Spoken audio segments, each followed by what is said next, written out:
sa ma spýtali, že či som schopná výjsť, ja neviem, 260 schodov povedali.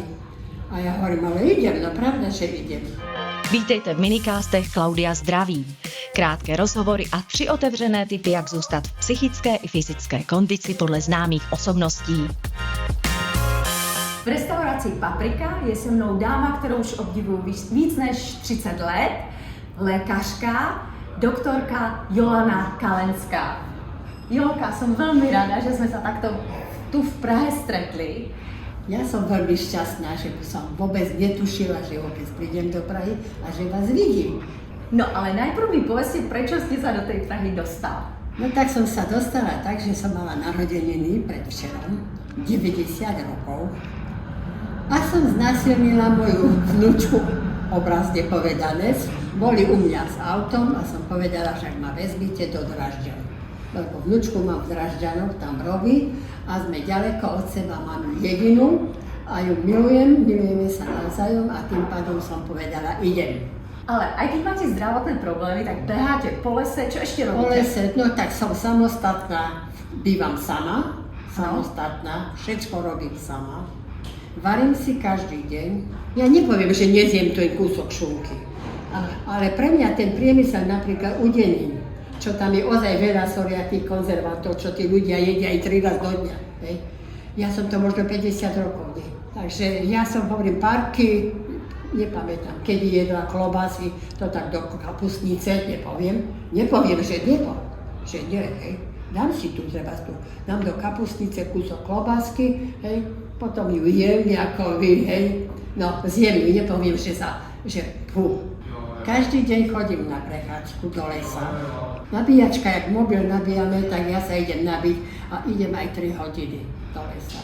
Peši v kúse, ja nikde neodpočívam. Ale to je rovinka les, alebo ako veverka do kopca? To je aj do kopca, aj z kopca, i do proste všelijako. Práve, že to není len rovinka, toto ma nebaví. Áno. Bo po asfaltke, keď mám ísť ako na prechádzku, to si sa pravdu myslím. Ale viem, že teraz, jak ste boli spolu v Drážďanoch, tak ste tam behala po schodoch, hore-dole. No tak sa ma spýtali, že či som schopná výjsť, ja neviem, 260 schodov povedali. A ja hovorím, ale idem, no pravda, že idem. Máte 90 rokov a do koľkých rokov ste pracovali ako obvodná lekárka? Detská? Ja som ako detská lekárka pracovala dlho a už potom ako dôchodkyňa. Som robila som prešla na jednu polikliniku 2 roky a jak už tam nastúpila po materskej, tak som nastúpila do takého tímu pohotovostných služieb a zastupovala som kolegyni. A tie kolegyne som za seba tým mladým pomôcť, išla som. A čo je vlastne ten životabudič? Alebo vlastne prečo to všetko, tá snaha, to úsilie? Lebo koľko ľudí ide už do dôchodku a tak ďalej, zabalí všetko? Snažím sa vidieť vo všetkom pekné. Teším sa z každého dňa a si uvedomujem, že musím ja dačo prispieť k tomu, že by som sa mala dobře. To znamená, že nebudem cvičiť, tak sa nepostavím na tie nohy.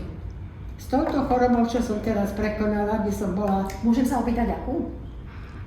To je zápal nervov, volá sa to Guillain-Barré choroba, škareda, kde sa môže škaredo skončiť. Ja mám kolegyne, ktoré ležia doteraz. Ja som sa pozviechala. Fyzioterapeut mi povedal, tak sme cvičili už ešte na neurológii, ešte ako pacientka. Pani doktorka, nechce byť na vás drzý, ale nepreháňajte to. Čiže videl, že snaha u mňa bola veľká, bojuj a musíš sa z toho dostať. A všetky možné životné kadejaké pľagy, ktoré som prekonala, som si povedala, musíš to zdolať, musíš to prekonať. Ale všetko je, by som povedala, a keď môžem povedať ľuďom, všetko je o tom, že jak si to tu zoberiete do hlavy. Teraz pred chvíľkou sme konzumovali také fajn jedlo a ja som od vás počula, že učíte sa na počítači niečo, nejakú... Čo to je? No tak... S počítačom? No počítač som sa naučila, keď išla vnúčka do školy, lebo ja chcem s ňou komunikovať, tak ma naučila na internete. A keď som robila Klaudia na pohotovosti, tak tam boli kolegyne, ktoré mali počítač v ambulancii. A prišli a robili ručne.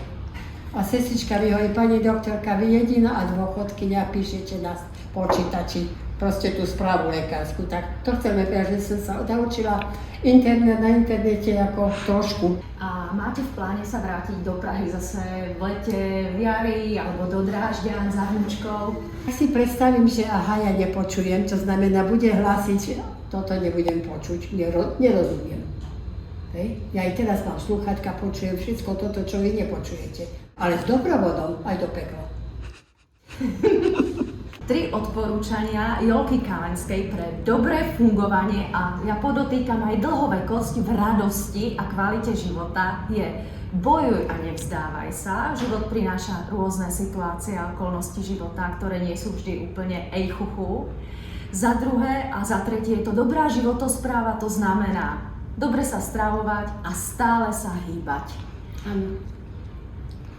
Jolka, veľká vďaka za tento krásny rozhovor. Za malo.